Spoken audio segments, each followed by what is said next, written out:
देवोलीना ने खोया आपा।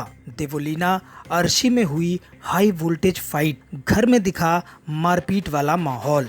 घर वालों ने किया बीच बचाव। TV reality show big boss के घर में हाई वोल्टेज फाइट देखने को मिली है, जहां नौबत हाथापाई तक की आ गई थी। देवोलीना और अर्शी में हाथापाई और खींचतान भी देखने को मिली।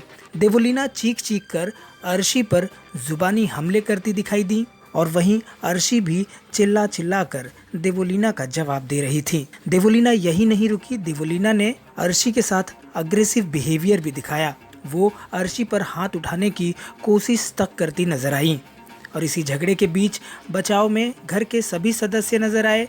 निकी देवोलीना को रोकती नजर आई, वहीं अभिनव भी देवोलीना को मारपीट करने से रोकते दिखाई दिए, लेकिन देवोलीना बार बार अर्शी की तरफ मारपीट के इरादे से बढ़ रही थी और अर्शी देवोलीना जिस तरह से चीख चीख कर जुबानी हमले कर रहे थे, उसे देखकर यह अंदाज़ा लगाया जा सकता था कि दोनों में से कोई भी अग्रेसिव बिहेवियर दिखाकर मारपीट कर सकता है। आपको बता दें कि देवोलीना अर्शी के लगातार पोकिंग से परेशान है और वो बिग बॉस से भी कन्फेशन रूम में बुलाए जाने की अपील कर चुकी हैं और देवोलीना ने खुले शब्दों में बिग बॉस को ये धमकी भी दी थी कि अगर वो उन्हें कन्फेशन रूम में नहीं बुलाते हैं तो वो कुछ ऐसा कर जाएंगी जिससे भले उन्हें निष्कासित होना पड़े, उन्हें कोई फर्क नहीं पड़ेगा। यानी ये कहना गलत नहीं होगा कि अप्रत्यक्ष रूप से देवोलीना ने अर्शी पर हाथ उठाने तक की धमकी दे दी थी और अर्शी के पोकिंग बिहेवियर को जारी रखने की वजह से घर में ये हाई वोल्टेज फाइट देखने को मिली है। अब ऐसे में ये देखना होगा कि इस फाइट के बाद